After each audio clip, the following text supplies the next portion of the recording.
Ireland's proudest son was shot at the age of 32.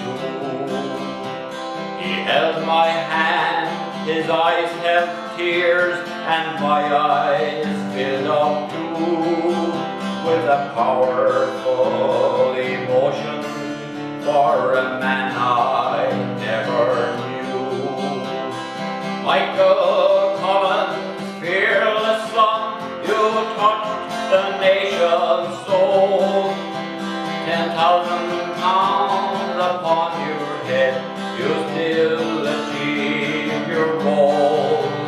Was not behind the barricade you fought the want of fight. You beat the enemy at their gate, you undermined their might. Hello, my name is Tim Crowley. With my family, I run the Micheal Collins Centre just outside of Clonakilty. When I was a young boy, an uncle of mine, Pat O'Leary, used to call to our house almost every Friday night, screeching, telling stories and talking about the old days. He lived in an old mill here in Castleview and was born in 1920 during the War of Independence. One night, IRA men on the run came into the mill kitchen for food and a bed for the night. When one of the IRA had finished his tea, he walked over to my grandmother, who was sitting on the settle, with my uncle, a baby, on her lap.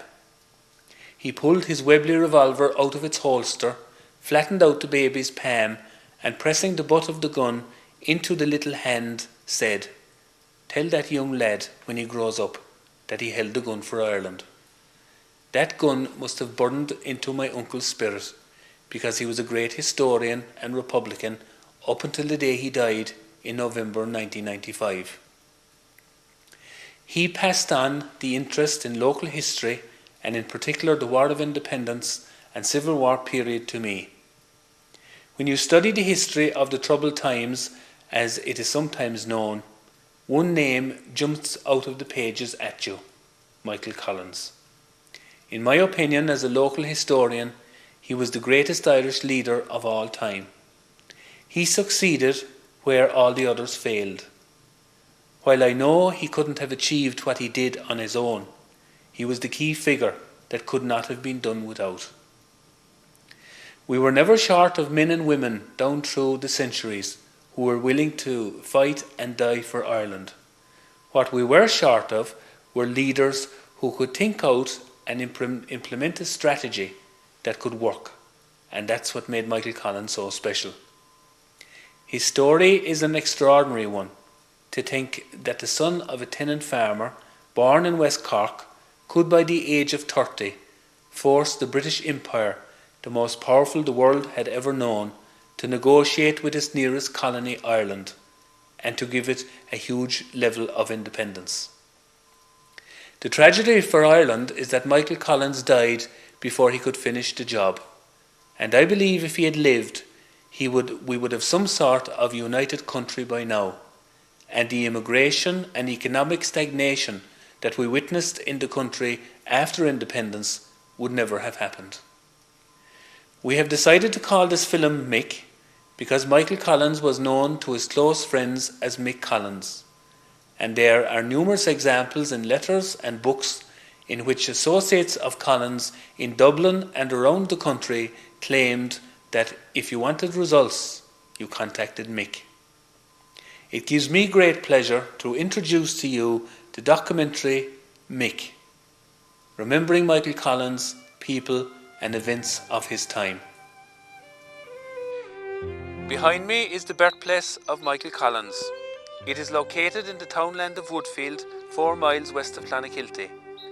Micheal Collins was born in a little farmhouse here on the 16th of October 1890. The site is now a national monument.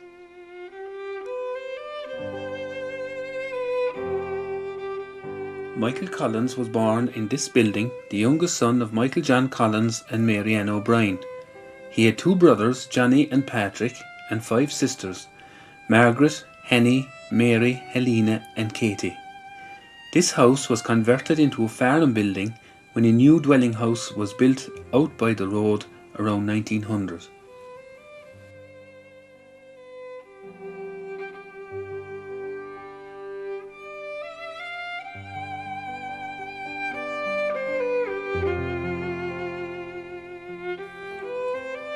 Across the fields from Woodfield is the little hamlet of Sam's Cross. Located there is the house where Mary Ann O'Brien, mother of Micheal Collins, was born in 1852. She married Michael John Collins in 1875, and on her wedding day she was 23 and her husband was 60. Micheal Collins' father was also his mother's godfather.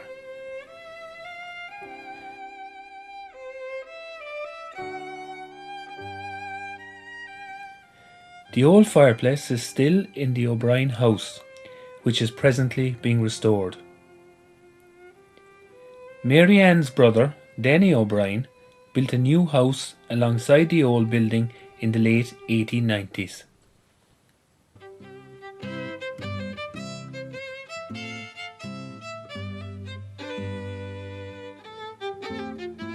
The road through Sam's Cross was once the coach road between Clonakilty and Skibbereen, and the crossroads was called after a highwayman called Sam Wallace, who carried on his trade along that road. He was supposed to be like Robin Hood, robbing from the rich and giving to the poor. Sam was also very athletic. He would climb a tree, and as the carriage went by underneath, he would drop down from a branch and hold it up before making his escape.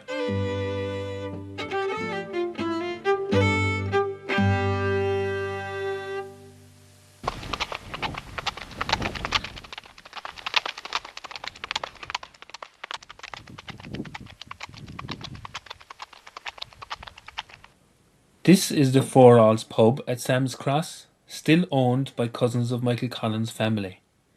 The name Four Alls was brought into West Cork by a travelling poet, and it comes from an old English rhyme.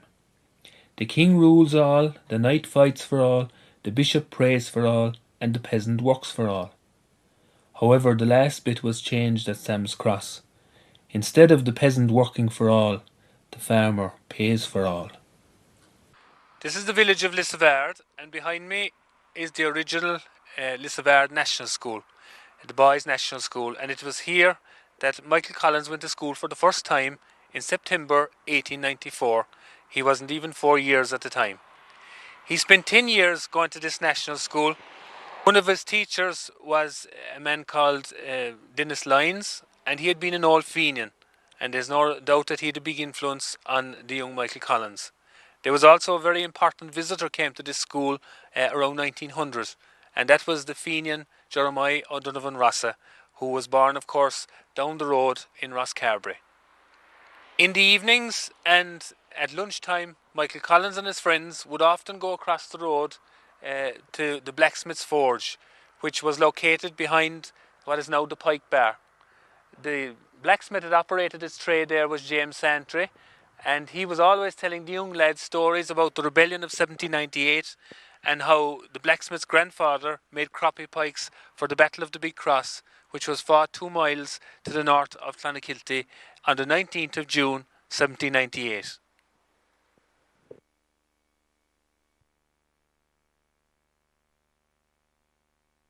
You can't make the part here, Jim, can you? No. I have to order from Pearson's in Wexford. You know, I'll be in Atkins this evening and I'll order it to come in the train on Wednesday. Fine, so, how much would the part be? I don't know. I think the last one was about 12 and 6. Do you know, call back Thursday and I'll leave it all sorted for you. We'll see you at the end of the week, Sergeant. Go back, Paddy. Thanks. Hello, boys and girls. Hello.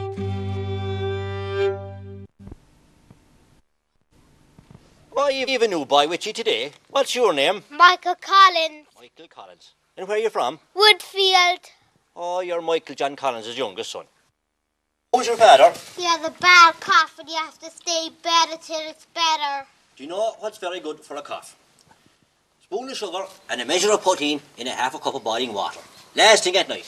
'Tis great to clear the chest. I suppose he's nearly 80 now, is he? He's 81.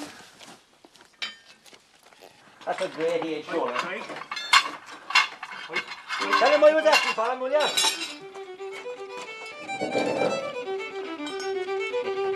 Well, Mr. Collins.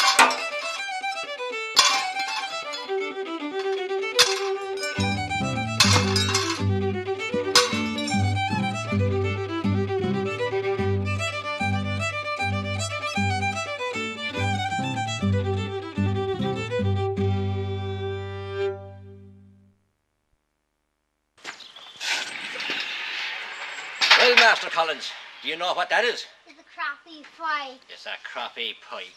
My God, your father taught you well. That pike, now, was made in this forge in 1798. And 'twas used against the Battle of the Redcoats near the Big Cross in June of that year. 120 of our lads fell that day. But there'll be another day. And I hope to see our country free from British rule before I die. Here.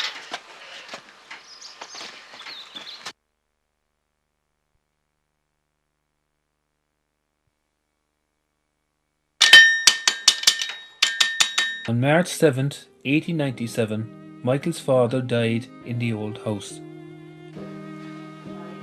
Here, Ian. Could you get me a drink of water there, girl? Hannah, water.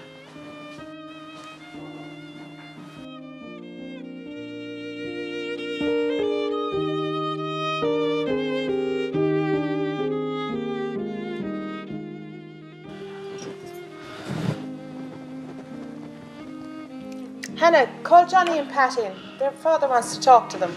Tell Michael he can get ready for school in the morning. Is Johnny taking care of that second cow? She should nearly be ready to calf. He is, Michael, don't worry. She'll be another few days yet.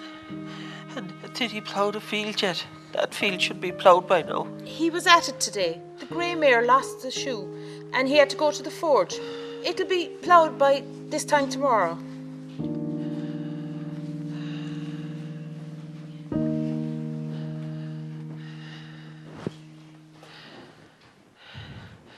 Lads, I want you to take care of your mother.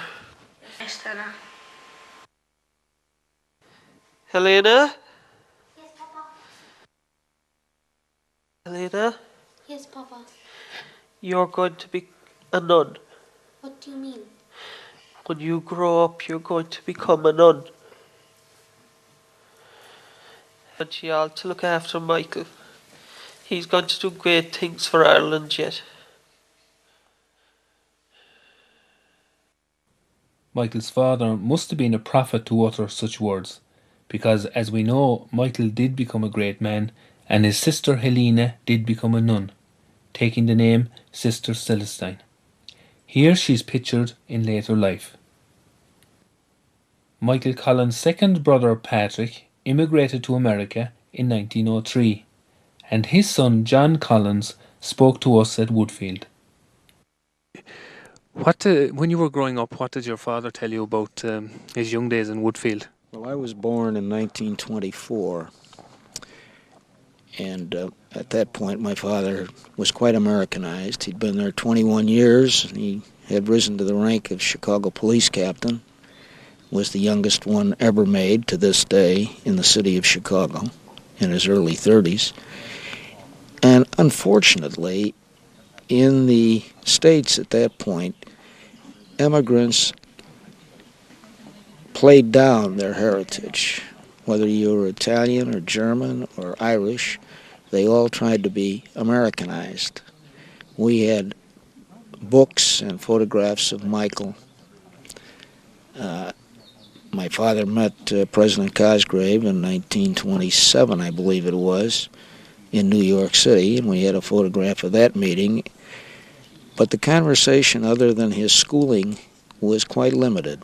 Dad was the second son, and he had left never to return. He did not get ever to come back, unfortunately, primarily due to the difference in transportation circumstances and so on. Following the death of Micheal Collins' father, his mother decided to build a new house, and she picked a site in the yard out by the road.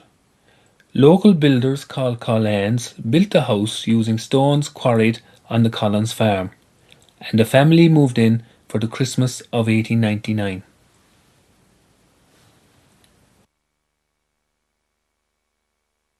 In 1904, Micheal Collins left the school in the Savard.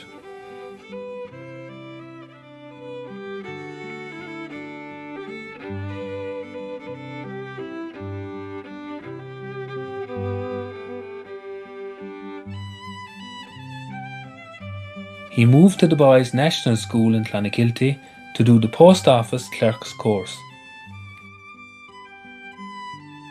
His two teachers there were John Crowley and John Blewett.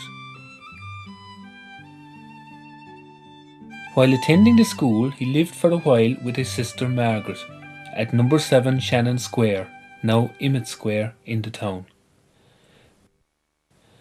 Margaret was married to Patrick O'Driscoll, and the couple with their family ran a local newspaper, the West Cork People. The offices of the paper were located at number 7. Micheal Collins in his spare time did reporting jobs for the paper, and he learned to type. His sister Margaret was also a teacher. She had 13 children, and in the 1920s she became a TD in Dublin. When he passed the post office examination, Collins left West Cork to work in London in July 1906. Micheal Collins' mother died in 1907, and the West Cork People reported that Micheal and his sister Henny returned from London for the funeral. Their mother was buried in the Abbey Cemetery in Rosscarbery. In London, Micheal Collins' first job was in the Post Office Savings Bank in Kensington.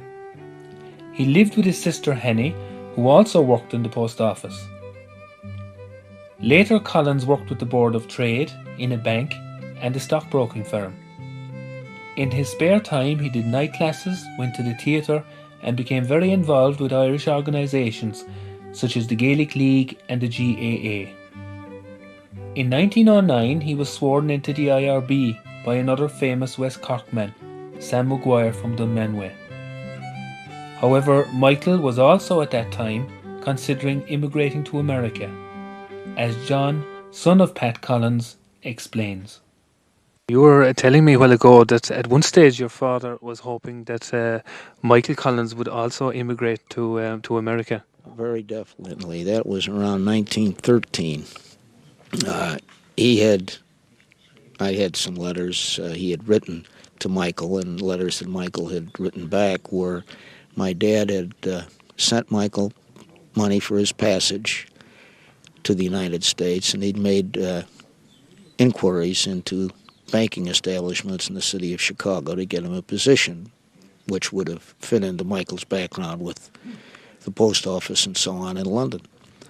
But Micheal was too involved at that point with the IRB and ultimately the IRA. Excuse me. Subsequently, after the treaty was signed, Micheal asked my dad to accept a commission as colonel in the Irish Republican Army. But at that point, my dad had achieved the rank of police captain in Chicago, and he had no desire to leave Chicago, which I find very interesting. What way would Irish history have turned out if Collins had went to America and had never become involved in 1916 and all that followed? Story in history, and it could well have been. In London, Micheal also joined the Irish Volunteers, and in late 1915 he decided to leave the city, as conscription was being introduced into Britain because of the First World War, which had begun in 1914. Collins moved to Dublin, and when the rebellion began on Easter Monday 1916, he was in the GPO. He held the rank of captain in the Volunteers and was ADC to Joseph Mary Plunkett, one of the leaders later executed. The rebellion was a military failure, and after a week of fighting, Padraig Pearse surrendered.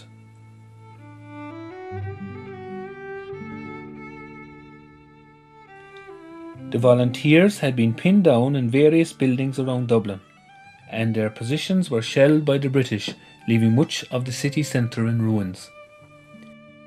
3 former pupils of the Boys' National School in Clonakilty fought in the rising in Dublin. Micheal Collins, his friend Sean Hurley, who died on the last day of the rebellion, and Con O'Donovan. After the surrender, hundreds of volunteers were taken prisoner and were held for a while in the grounds of the Rotunda Hospital. Later, most of the prisoners were taken to jails in Britain, and Collins eventually ended up in Frongoch in Wales. Many of the leaders, including Padraig Pearse, were taken to Kilmainham jail, and 14 of them were executed there, starting on May the 3rd, 1916. Okay, you're now in the Stonebreakers Yard in Kilmainham jail. This is where the 1916 leaders got executed. There are 14 men in all executed here. On the first day, you had Patrick Pearse, Thomas Clark and Thomas MacDonagh. On the second day, you had Joseph Plunkett, Edward Daly, Michael O'Hanrahan and William Pearse. The following day was John McBride. The next day was Con Kilbert, Eamon Cant, Michael Mallon and Sean Houston. On the last day was Sean McDermott and James Connolly. Now from Patrick Pearse, the very, very first man, all the way to the second last man, Sean McDermott, those first 13 were executed down to your right where the cross is. Each man was placed standing up. Their hands were tied behind their backs, they were blindfolded, and had a piece of white paper over their heart. Now, the piece of white paper was to act as a target for the 12 men who were carrying out those executions. The 12 men were in line with the gateway entering into the yard itself. There were 6 standing, 6 kneeling. One of the men had blank bullets in his gun, but nobody knew who it was. The reason for it, if you didn't know who the blank bullets, you'd always hope that you had, and that you're not carrying out the executions, that you'd feel no guilt. Now the last man who was executed in the jail in this yard was James Connolly. He was executed by himself to the other side of the actual yard itself, to his cross to the left hand side.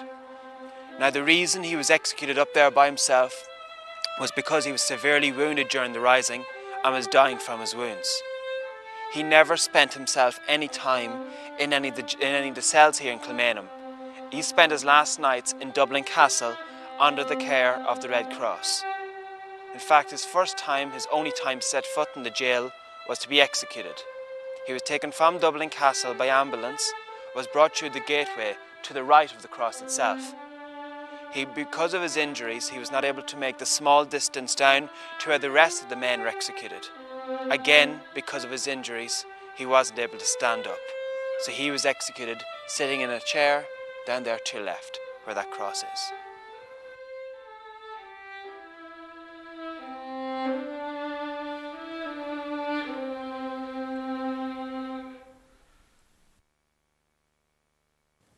The executions of the leaders turned public opinion, which was initially against the rebellion, in favour of the rebels. Holding the prisoners in a big camp in Wales also proved to be a mistake for the British, because Frongoch afterwards became known as the University of Revolution.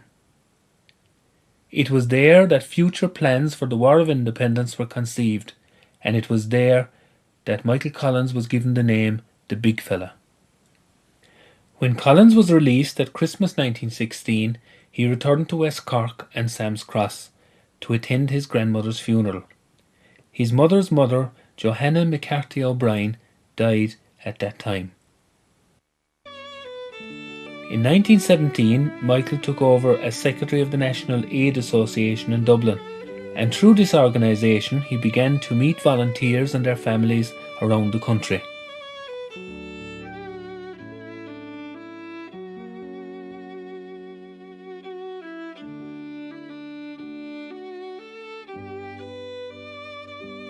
He began to reorganise the volunteers and attend meetings and training camps, outlining new ideas of guerrilla warfare and the necessity to eliminate the RIC by destroying police barracks, therefore making the country ungovernable in any future war against Britain.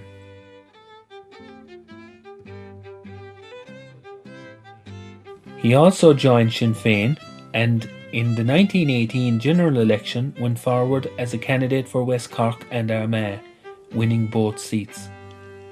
This photograph shows the successful Sinn Féin MPs in the 1918 general election, and instead of taking their seats in the House of Commons, they set up their own rebel parliament in Dublin called the Dáil. Soon after the Dáil met for the first time, Collins was appointed Minister for Finance, and while organising the national loan, he filled out personally thousands of certificates like this. The day that the Dáil met for the first time, on January 21st, 1919, was also the day the War of Independence officially began, with the Solahead Beg ambush in County Tipperary. The local IRA, including famous men like Sean Tracy and Dan Breen, ambushed a patrol accompanying a consignment of explosives, causing the deaths of 2 RIC constables. Around this time, Micheal Collins was appointed Director of Intelligence and Director of Operations, and up to the end of the war and the truce of July 1921, he was the driving force and key figure on the Irish side. He led a life on the run, riding his bicycle around Dublin, attending meetings, operating an amazing intelligence network, with spies passing on information to him from all levels of British administration in Ireland and Britain, including the police. In September 1919, he set up a group of paid assassins whose job was the execution of British agents. They were known as the Squad, later the 12 Apostles, and they were active until the truce. We're standing in front of Micheal Collins' grave, which is just behind us here. I'm with Chrissy Osborne this evening, and of course Chrissy is the author of the book Micheal Collins himself.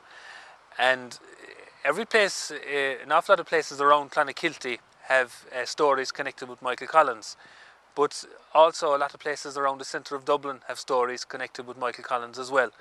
And Chrissy is an expert in all of these places, and every story or every building quite close to O'Connell Street and all the surrounding streets seems to have some connection with Micheal Collins. Chrissy, would you just give us an idea of some of the more famous places connected with Micheal Collins in the centre of Dublin? Well, Vaughan's Hotel, which is in Parnell Square, is where he used to stay. It was joint number 1. It was known as joint number 1. And then you have around just off of there Mountjoy Street, where in number 44 he lived from 1917 to 1919. Across the road from there was 2 of his girlfriends' houses, Susan Killeen and Dilly Dicker. And then you come round, there's all the different places at the headquarters of the volunteers, that is in Parnell Square, different addresses around there. You have his office, 32 Bachelor's Walk, which is his finance office during the War of Independence.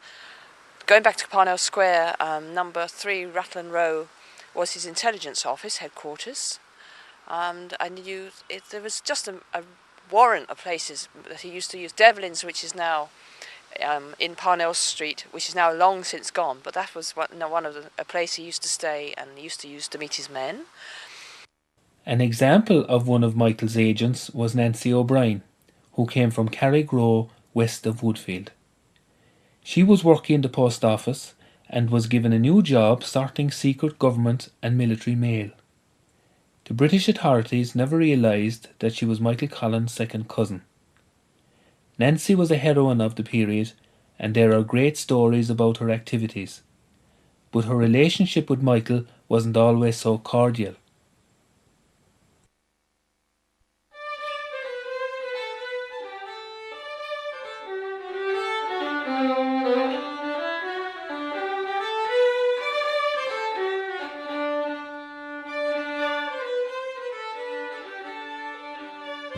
Keep an eye open there, Joe, will you? Yeah, mate.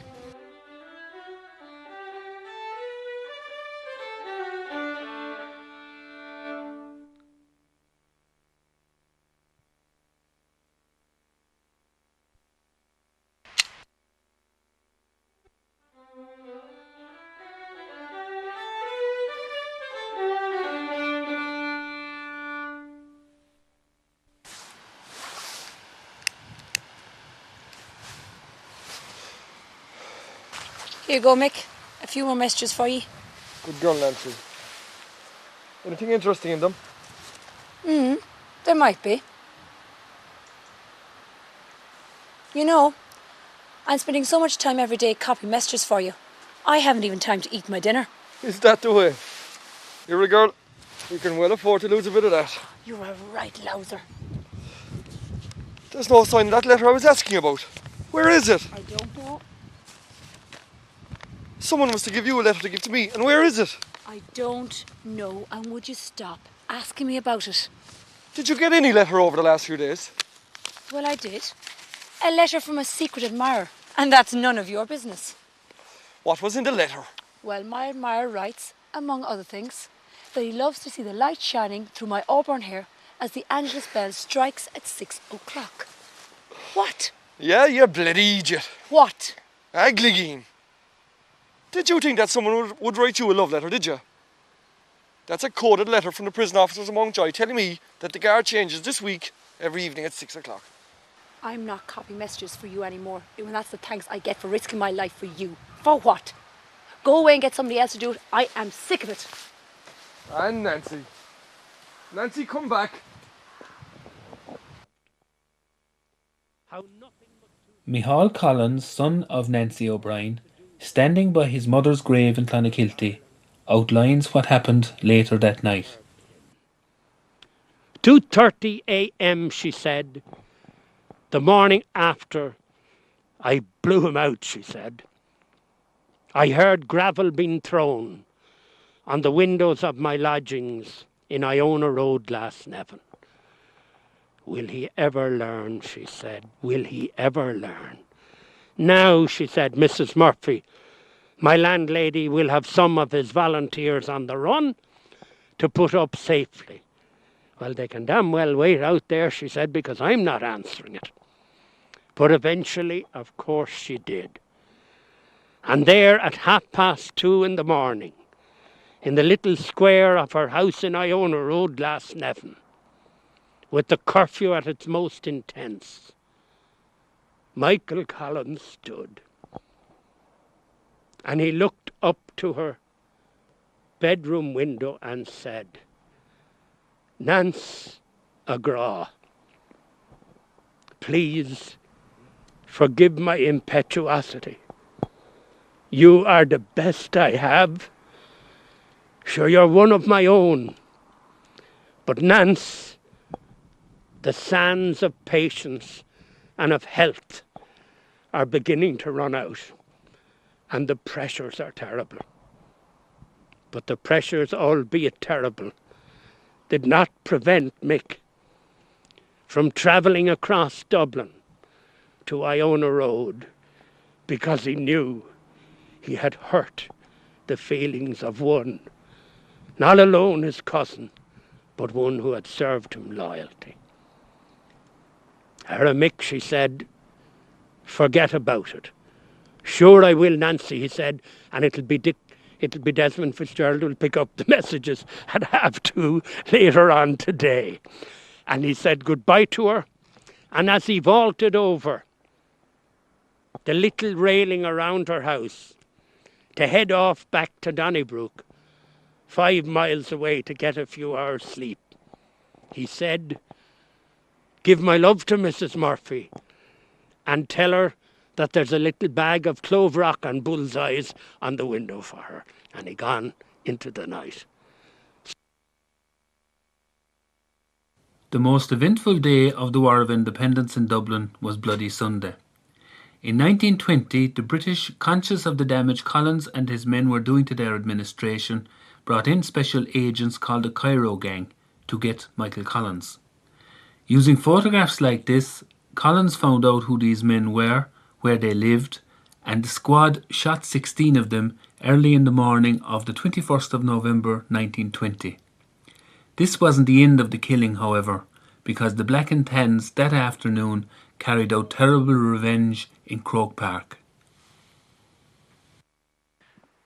We're in Breda Heron's garden this morning, and Breda is a Clonakilty woman. Her father came from Kildare. His name was Frank Dordan, and he was actually in Croke Park on Bloody Sunday, on the 21st of November 1920, when the Black and Tans, in reprisals for the shooting of some British agents by Micheal Collins' men, the Black and Tans shot some spectators at a football match. What was your father doing there in Croke Park on that day, Breda? My father was a Kildare man and went to the Albert College in Dublin to study horticulture. And being an ardent GA follower, every opportunity he got, he was in Croke Park, and was in Croke Park on the day that the Tans invaded the pitch. Now, I think there was something like 12,000 spectators at that game that day, and how many were killed and how many injured? 16 killed and 72 injured. My goodness, it was total carnage. So, now I know you have a personal eyewitness account written by your father in the 1960s there with you, and we might ask you to read that there in a minute. But your father later came down to live in Clonakilty. He came to Dara College as gardener and spent 50 years in Dara. And I know that a lot of the people watching this film would probably have been students there during those 50 years. And would have been students of my father's, and I'd say would still remember him fondly. Now, he also wrote a lot of poetry as well, didn't he? He did. He wrote poetry and prose, and his poems were published. Now, I'd just like to ask you, Breda, to read his account. It's 3 pages of foolscap, and it was written in I think in 1964, about 40 years after the event.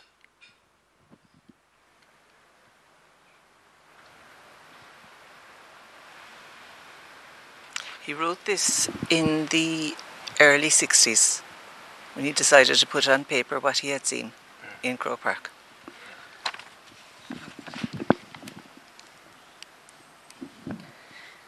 Bloody Sunday as I Saw It by Frank Dorn. We were a happy, carefree lot of students from all 4 provinces that left the Albert Agricultural College Glasnevin on that fine November afternoon to see the Dublin Tipperary football game in Croke Park in aid of the Republican Prisoners Dependent Fund. Arrived in Croke Park, we took up our usual position where funds permitted, opposite midfield in the Shilling enclosure.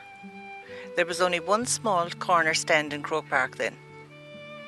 Soon the teams appeared, the best in Ireland, it was later proved, because Tip were to beat Dublin in that year's final, and Dublin took the next 3. It was mostly Tip in the opening quarter, and Dublin's fine goalie John McDonnell was coming through in a good clearance when a plane droned overhead.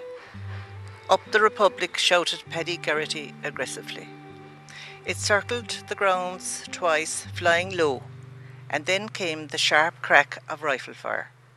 Looking towards the canal end from where it came, we were horrified to see a row of Tans standing in extended order, rifles to the shoulder, firing into the crowd. There was instant panic, people rushing here and there, many being knocked and trampled underfoot. Others knelt or crouched in prayer, rosary beads in hand. We joined hundreds scaling the high boundary wall into the grounds of Belvedere College. I fell on top of someone and discovered he was a former Kildare teammate.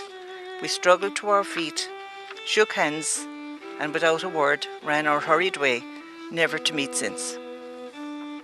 A large double gate leading to we knew not where was choked with people struggling to get through.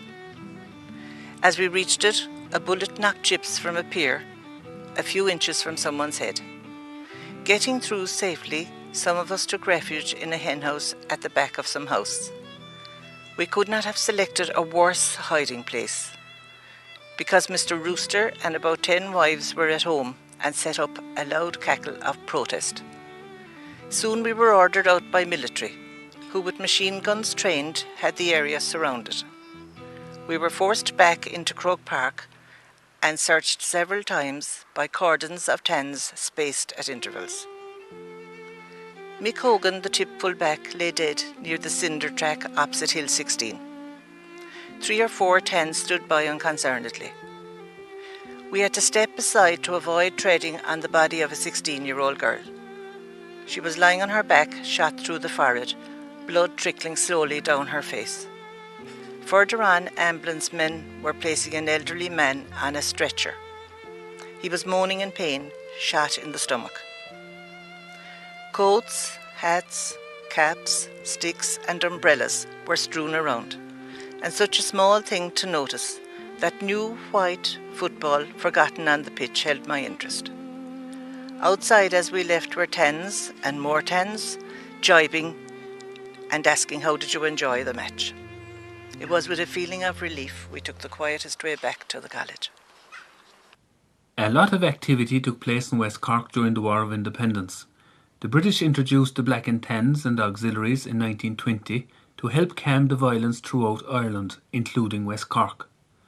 They were hated by the people because of their cruelty.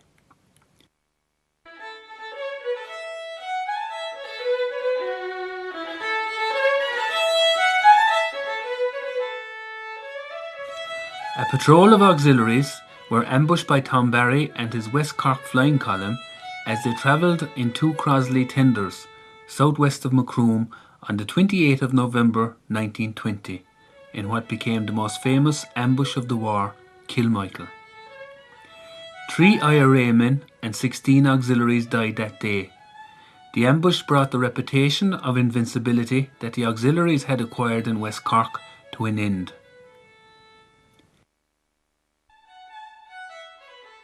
It established Tom Barry as a brilliant guerrilla leader. On February 15, 1921, an ambush went badly wrong for the IRA at a remote railway station, Upton, east of Bandon. The IRA received intelligence that a train was due into the station with 12 British soldiers on board.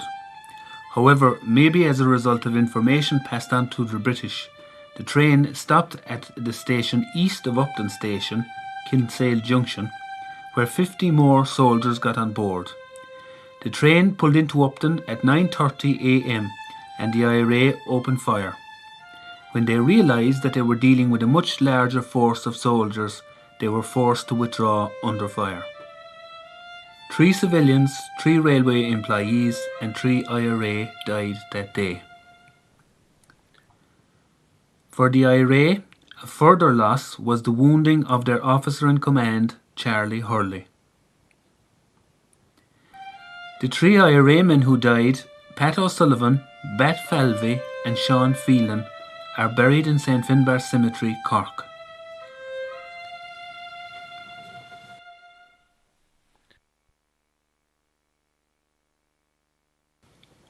In March 1921, 104 IRA, under the command of Tom Barry, won a spectacular victory over the British at Crossbarry, east of Bandon.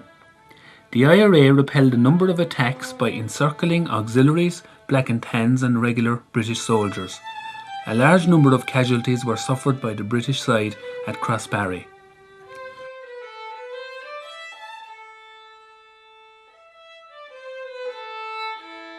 Three IRA died: Con Daly, Peter Moynihan and Ger O'Leary. They are buried side by side in Bandon Cemetery.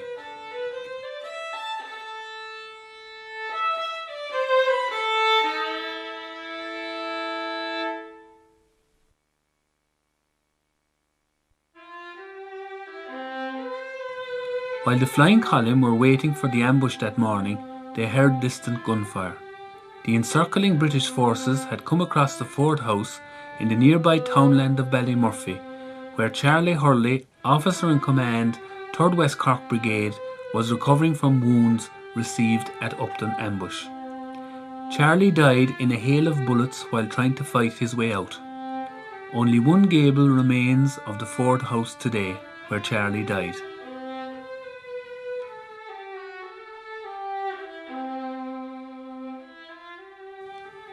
However, a fine monument has been built to his memory nearby.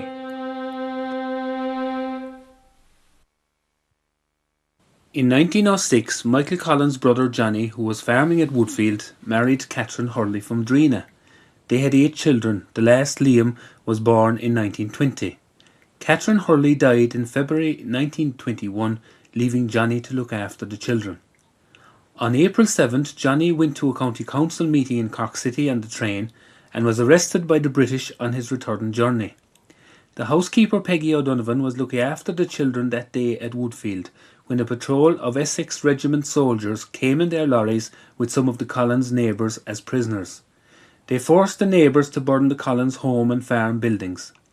Michael Collins' nephews and nieces now had no mother, their father was in jail, and their family home was burned. They suffered a lot of hardship at that time.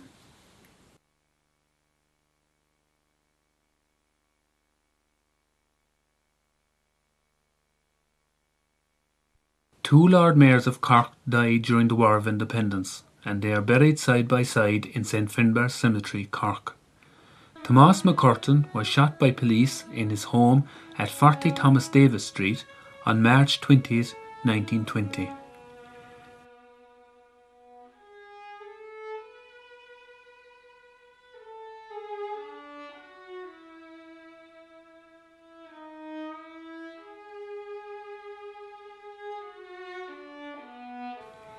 Terence McSweeney, who took over as Lord Mayor after the death of Thomas McCurtain, died in England in Brixton Prison after a 74-day hunger strike on October 25, 1920.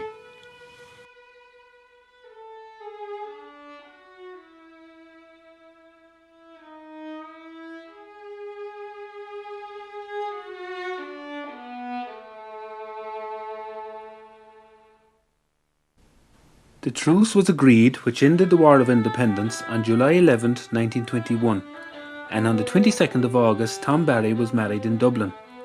This photograph shows the wedding party at the back of Vaughan's Hotel. It was exactly a year to the day before Michael Collins was shot. Eamon de Valera, president of the Dáil, is seen sitting between the bride and groom. Michael Collins is hardly noticeable in the back row with his head down because he suspected the photographer was a British spy. It's a sad photograph because the group, the who's who of the volunteers and IRA, were in buoyant mood that day. A few months later they would be split because of the treaty. Within a little over a year, some of them would be dead, killed in the Civil War, including Michael Collins. The lady in Michael Collins' life at this time was Kitty Kiernan. She came from Granard, County Longford. The Kiernans owned a hardware store, an undertaking business and the Greville Arms Hotel in Granard. Kitty and Michael met first in 1917 and were engaged to be married in early March 1922. In October 1921, against his will and under pressure from some of his friends, Michael Collins went to London with the rest of the Irish delegation to negotiate with the British. The Anglo-Irish Treaty was signed in number 10 Downing Street in the early hours of December 6, 1921. After signing the document, Lord Birkenhead, a British politician, said, "I have just signed my political death warrant." Michael Collins looked up and said, "I have signed my actual death warrant."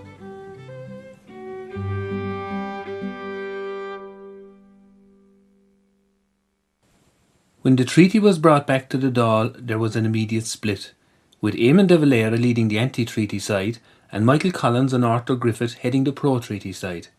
The treaty debates began and continued until January 1922. The bitterness of the treaty debates is highlighted in this letter from Michael Collins to Kitty Kiernan in January 1922. My own Kitty. Just one or two lines. This is the worst day I've had yet. Far, far the worst. May God help us all. I got no letter from you. I wonder why. In awful haste, my fondest love me all.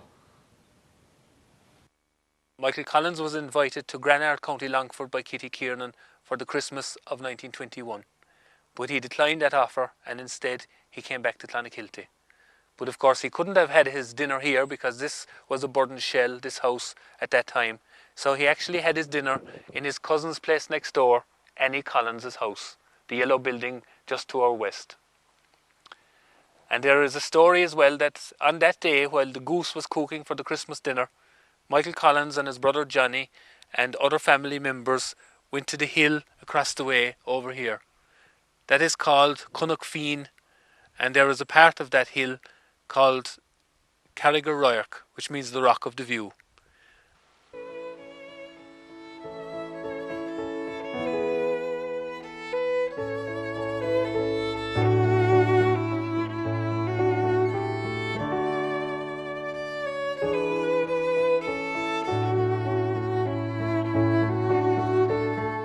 We are standing here on a beautiful summer's day on the hill of Cunnock, across the valley from Woodfield, where Micheal Collins was born. The rock outcrop behind us here is known as Carrigaroirk, the Rock of the View. And Micheal Collins stood here on Christmas Day 1921, a few weeks after he signed the Anglo-Irish Treaty.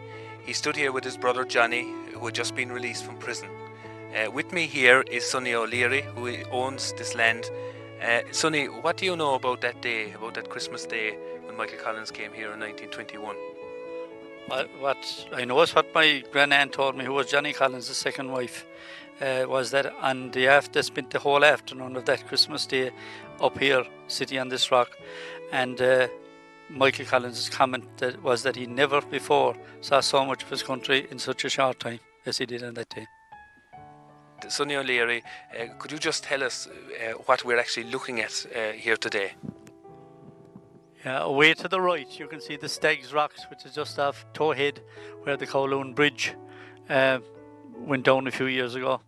You can actually see the lights of the Fastnet Rock at night time shining in the distance there. Coming on back, you can see Rosscarbery town. They're set into the hillside. Coming further to the left onto Onahincha, and further on to the left again to the Galley Head with the Doolig Rock just to the right of it. Over along Arfields headlands, coming back into the Lissavard village where Micheal Collins went to school. The bay in the far distance then is Clonakilty Bay, and coming back inland again to Sam's Cross, with a view right across the landscape to Balnascarty Mountain as far as the eye can see. A vote was taken on the treaty in the Dáil on the 7th of January, and it was passed by a margin of 64 to 57 votes. Micheal Collins and Arthur Griffith over the following months led a new provisional Irish government, and the British began to leave Southern Ireland.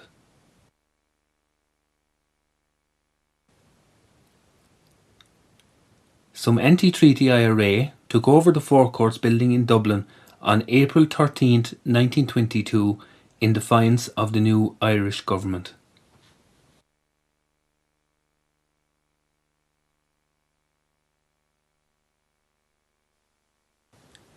A general election was held in the 26 counties on June 16, 1922, and it was to be decided by the Irish people whether they wanted the treaty or not. Micheal Collins visited the burned ruins of his family home on the 15th of June, the day before the election, and also made an election speech outside of O'Donovan's Hotel in Clonakilty. The result of the election was that the pro-treaty parties won 92 seats as against 36 on the anti-treaty side. After the result of the election became known, the British put pressure on Micheal Collins to do something about the anti-treaty IRA in the Four Courts. Collins ordered a shelling of the Four Courts on the 28th of June 1922, and this marked the beginning of the Irish Civil War.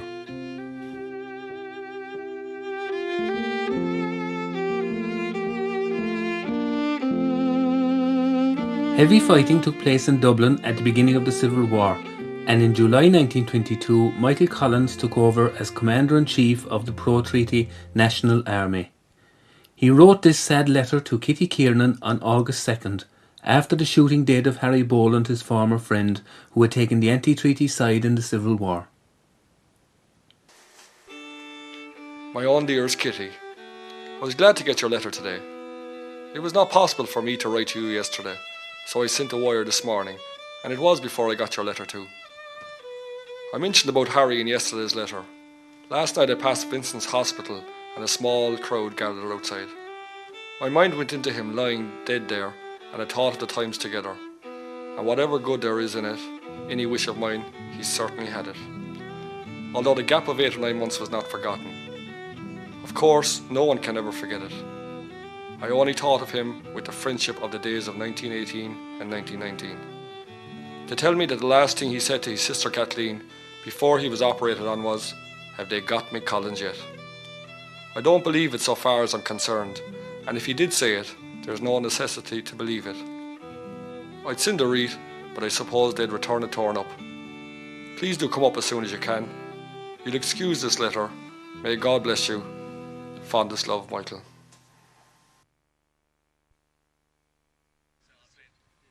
By August 1922, the National Army pushed the anti-treaty IRA into the territory south of a line from Waterford to Limerick, and national troops were also landed off of ships in ports along the south coast.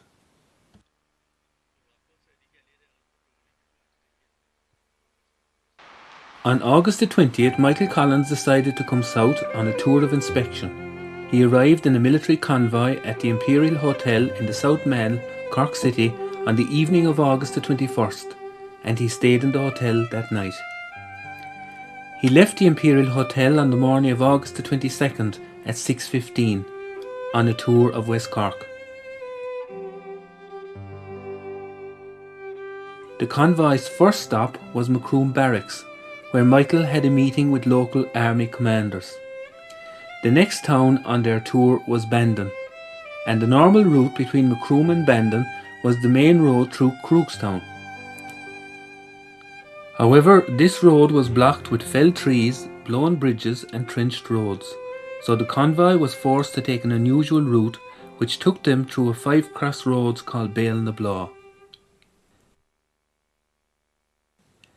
A man called Dennis Long, who was standing outside Long's public house, now the Diamond Bar, at the crossroads, gave the convoy directions onto the Bandon Road.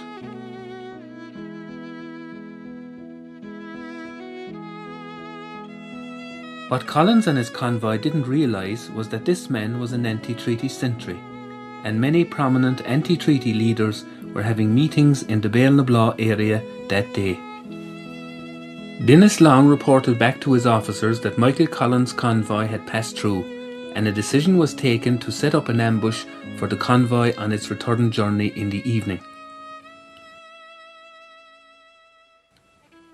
Up to 40 anti-treaty IRA took up firing positions at a spot a half-mile along the Bandon Road from the crossroads at Bale-na-Blaw. Mines were placed under the road, and the road was blocked with a brewery cart. The position is a classic ambush site, with the main road running in a series of bends between high ground to the south and north.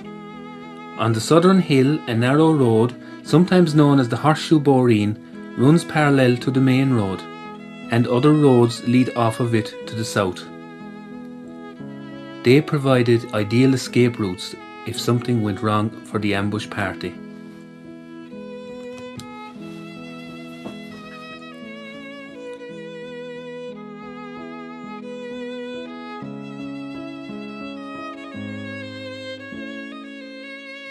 In the meantime, Collins and his convoy travelled to Bandon, onto Clonakilty where they stopped for lunch, and then there were stops in Rosscarbery and Skibbereen. Skibbereen was the furthest west the convoy travelled that day, and this photograph shows Micheal Collins getting into his car outside the Eldon Hotel in the town.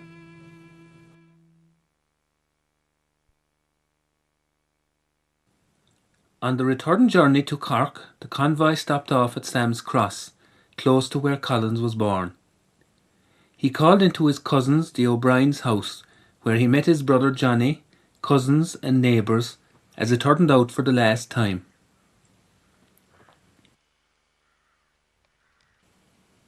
One man who met Micheal Collins that evening was his first cousin, Michael O'Brien. It was he who summoned Johnny Collins up from Woodfield to meet Michael. His son, Jimmy O'Brien, told us about that meeting. Did they know that Michael was coming here, was going to pay a visit? They did, because is from Woodfield. They were over from Woodfield. They were Heath O'Brien, and they were there. They were all at the gathering inside there, and they were waiting till he come. And what time of the day was it? It was roughly around going on for 5 o'clock, I'd say. If it wasn't a bit before it. Sometime around that, like, roughly. And Michael, and the convoy was coming in from the west, the armoured car actually parked outside of this house. Parked right outside the gate. Armoured car was parked right outside the gate. Michael came in here first, and he was your father went to get his brother down at Woodfield. Yeah, my father went in to get Johnny, the brother, down in the farm, the home place. And when the father went down for him, when they were coming back, the father and Johnny, the brother, Michael got up from the table. He see him passing the window, and he went out to the door to meet him. And the armoured car hood was back, and Johnny said to the Michael, the first thing he said was, if you want to put up the hood in the armoured car, you'll be dead before the sun sinks to the west. And he said, not at all. He said, they won't ever shoot me in my own county. So that was it. And they came in there and they were talking, and then they had a boat private, the two of them. And that was exactly the way it was now. What kind of farm was Michael Collins in? He was fine, everything fine, but that he had a terrible cold. He had a terrible cold, and but other than that, he was super. At the time the convoy was leaving Sam's Cross that evening at around 6 o'clock, the men at the ambush site at Bairn-le-Blas were getting tired of waiting, and most of them decided to leave. 6 remained in the little valley to clear the road. 4 worked removing the mines, rolling up the wires and taking away the barricade, and 2 stayed up on the southern hill as lookouts. The convoy passed through Clonakilty again, and then on to Bandon. Collins had a meeting in Lee's Hotel, now the Munster Arms in Bandon, with his friend and local army commander, Sean Hales.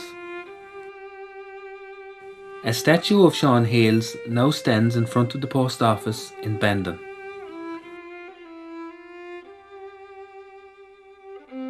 While that meeting was going on, one of the 6 men clearing the road at Bairn-le-Blas on the anti-treaty side was Tom Hales, brother of Sean.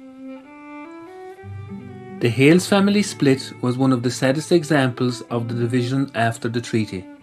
The family were deeply involved in the Volunteers and IRA even before 1916, and both Sean and Tom were active during the War of Independence. Tom was tortured in 1920 by the British in Bandon military barracks, and this photograph shows him on the left with Pat Hart from Clonakilty during their interrogation.